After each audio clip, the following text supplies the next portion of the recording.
Dati ikaw lang yung extra, ngayon may isa ka ng produkto na ikaw mismo nag-i-endorse at pinagmamalaki mo sa lahat ng mga Pilipino. Nako! Ako madaldal na ako pero hindi ko kinaya yung yung trabahong ginagawa nila. Ang hirap pala, hindi siya madaling trabaho. Ang sarap ng involvement, nakakausap mo sila, nakakapag-react ka sa mga sinasabi nila. After that, nung natapos na yung live, sa dami na nag-text sa akin, lahat pala sila nanonood at lahat sila nag-orderan ng mga product na pinakita talaga nila, pinost nila. Kasi sa ganitong pagkakataon, doon mo ma-appreciate mga taong tumutulong at nagmamahal sa'yo. Kahit man hindi ko sila nakita personally habang ginagawa ko yung live na yun, nakita ko at naparamdam nila sa akin na mahal nila ako. Nagtulong-tulong kami dito talaga. Nagtulong-tulong kami na buuin yung produktong to, yung passion, yung dedication. Isa sa mga sinigurado talaga namin na hindi kami mapapahiya.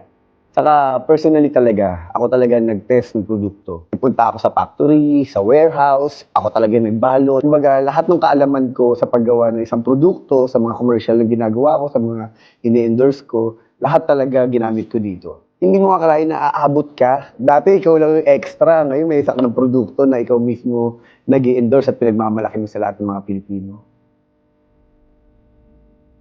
Bakit hindi tayo magtayo ng isang negosyo na alam natin na mas makakapagbigay ng maraming trabaho para sa mga Pilipino? Gumawa tayo ng isang produkto, yung talaga makakatulong sa mga bahay, sa negosyo. Kung simula tayo sa maliit, sa dishwashing liquid, alam natin na ginagamit at kailangan ng mga Pilipino sa araw-araw ng kanilang buhay.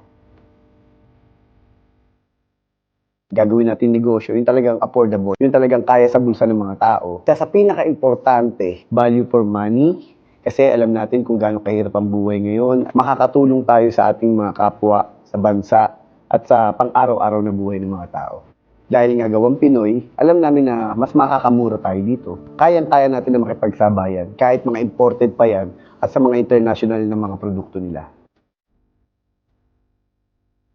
Ako kasi, dahil sa pinanggalingan ko, sa lahat ng mga trabahong pinanggalingan ko bilang janitor, waiter, dishwasher, at kung ano-ano pa, sabi ko, masarap yung pakiramdam na sinasabi mo sa sarili mo na sa pagkakataong to, ako naman yung bida.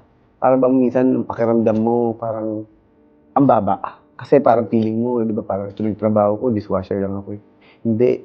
Yung paramdam natin na sila naman ang bida ngayon sa pagkakataong ito dahil kailangan natin sila. Dahil kailangan nila ang trabahong to. Dahil kailangan sila ng kumpanya na pinagtatrabaho ko nila. Paka-meaningful na ikaw yung bida, bida sa sarili mo, bida sa negosyo, at bida sa pamilya mo. Sa pagkakataong ito, masarap pakinggan na pinagmamalaki mo yung produkto mo at pinagmamalaki mo yung trabahong ginagawa mo.